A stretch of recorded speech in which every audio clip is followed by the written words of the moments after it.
Hi all PMP aspirant, I am Pratibha and I am here with my third video on Agile series. And in our last two videos we discussed about introduction of Agile, what are the features and how Agile is related with Lean and Kanban approaches. We also discussed about predictive, iterative, incremental and Agile life cycles, what are their features. In today's video, we will be discussing about hybrid approaches. So, we all know this for a fact that every project is unique and different in its own way. With a perspective that every project has a different requirements, uncertainty, and risk involved into it, and therefore, one project approach will not fit for all the projects. Similarly, it is also not necessary to use a single approach to manage the entire project. So, what we can do, that we can use combination of approaches like predictive, iterative, incremental and agile in such a way we can tailor them in such a way that it meets the requirement of our project, and that's where hybrid approaches comes into picture. So hybrid approaches can be broadly categorized into these six categories which I have mentioned here. However, it is up to the project manager that what type of approach he or she wants to adopt, and this list is actually not exhaustive. So the first type of hybrid approach which we are going to discuss today is agile development followed by a predictive rollout. So as it is very clear here that initially we are adopting agile approaches, and for the remaining of the project it is followed by the predictive approach. Now where this approach would be useful? So this type of approach would be useful in let's say we have an engineering firm which is developing a new high-tech product. So for the development of that product, we can use agile approach, and the remaining of the project, which includes the rollout and also the training of the users, which can take a predictive fashion. So this is the one approach. Second approach is combined agile and predictive approaches. So as we can see here, both the agile and predictive approaches are going hand in hand during the life cycle of the project. So this type of approach would be suitable where the team is trying to transition themselves from being a predictive team to an agile team. So as we know that the look and feel of agile project could be very different from the predictive approaches. So in order to transition yourself from predictive approaches to agile approach, what the teams can do, they can adopt some of the features of agile approaches, like they can have some daily scrum, daily stand-up meeting, they can do sprint review, they can do sprint retrospective, while the other things like project planning, tracking of the progress of the project, work breakdown structure, work assignment will take the predictive fashion. Now the third approach which we have here is predominantly predictive approach with some agile component. So here we can see that mostly the project is following predictive approach. However, just for this little element in the project, we are using agile approach. So this type of a approach would be useful where let's say we have an engineering firm which is developing or working on building a division with a new roofing material. So to try out that new roofing material, they adopted a agile approach. By taking regular feedback from the customer, they made improvement in their next increments, while the remaining project took the predictive way. So this can be done when you are exploring some new component in your project, something which is unexplored, something where you see there is a high risk of uncertainty or high risk is there. So in such type of a project, for that particular element, agile approach can be used, and for the remaining project, predominantly it will go into predictive way. Now this fourth approach, which is largely agile approach with some predictive component, is just the reverse of this approach, where your most of the project is going in agile fashion. However, for this component, we use predictive approach. This could be possible where maybe going through agile approach is non-negotiable or not possible. We couldn't execute the project in agile fashion, or just this particular element with agile fashion. That is why we adopted a predictive approach here. So let's say we were working with an external vendor to develop one single component for our entire project, and that external vendor of mine is not familiar with the agile approaches, and they want the integration of this component to take place with the rest of the project in predictive fashion only. So in this case, because of this compulsion, we use predictive approach just for this element, while the rest of the project goes into agile fashion. Now fifth is fit for purpose. So as project managers, what we always need to remember, that the goal of project management is to deliver maximum business value in the current given environment.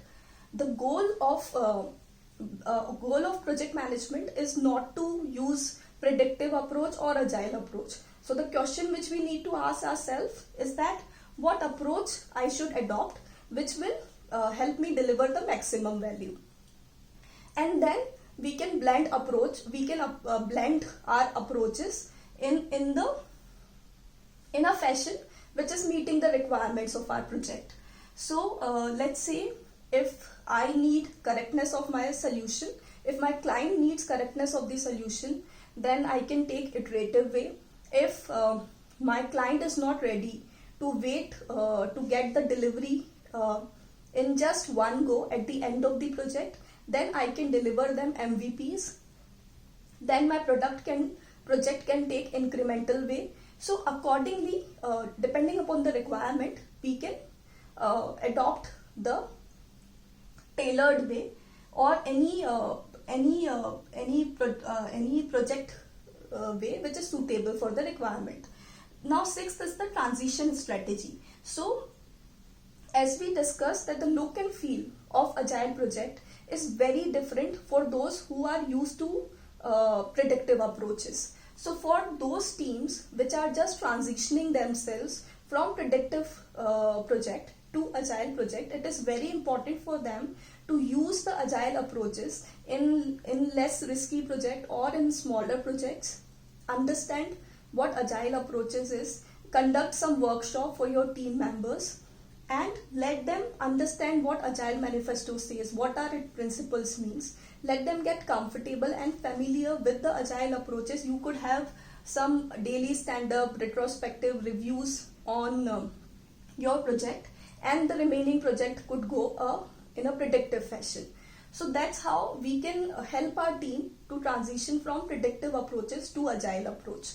Now as we know that agile, this term agile is used as a blanket term for many other project approaches. So the most popular approach which we associated with agile is Scrum. There are other approaches like Kanban boards, FDD, feature driven development, extreme programming, XP, and then Crystal.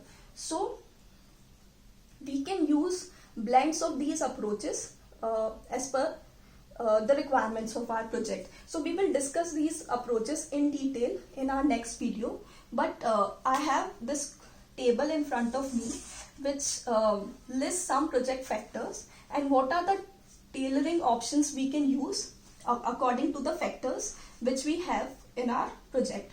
So let's say our demand pattern is very fixed or regular in nature.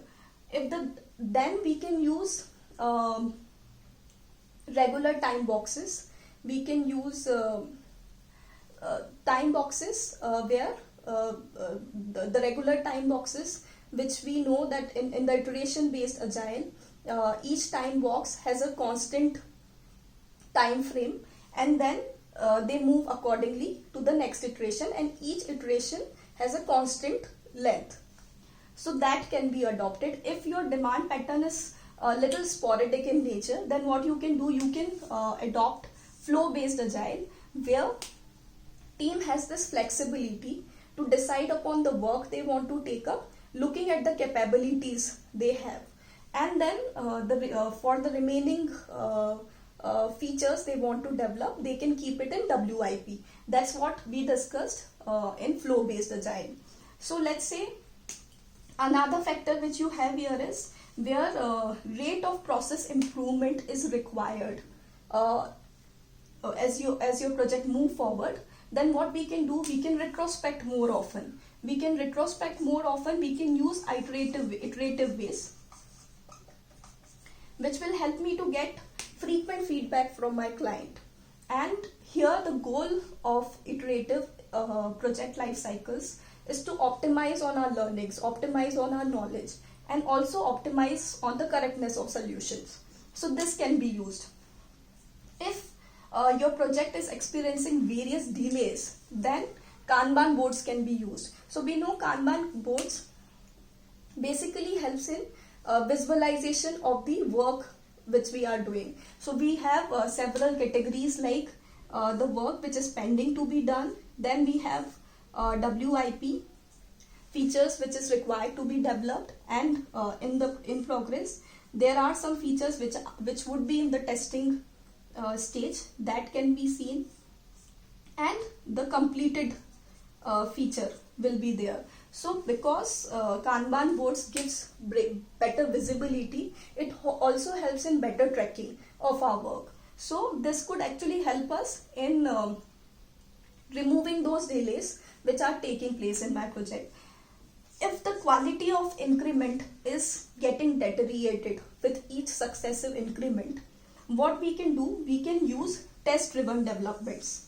So these test driven developments are very mistake proof concept, which will actually make it impossible for you to let any defect remain undetected, which actually helps in improving the quality of the increments which you are developing.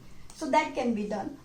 If we have more than one team, then we actually want to scale ourselves from being one agile team to several agile teams. So in order to do that, we can read about scaling frameworks of agile, and gradually we can adopt those approaches.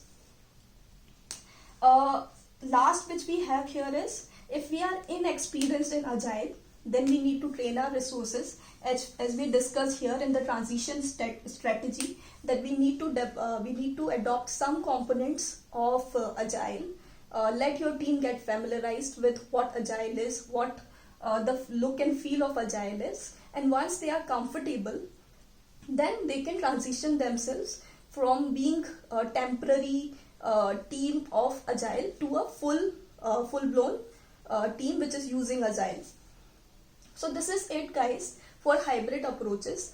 In my next video, I will discuss in more detail about these blending approaches like Scrum, Kanban boards, Lean, Extreme Programming, and FDD, and also Crystal. So please stay tuned. And in my last few videos, I also received feedback from some of you to have some daily mock sessions. So first of all, thank you for the feedback given. I am working on these mock sessions, and I will try to come up with some mock questions on the topics which I have covered so far. So please, and I will try to get them done in my next subsequent videos. So just request you to please stay in tune, and please keep sharing your feedback with me. Thank you so much.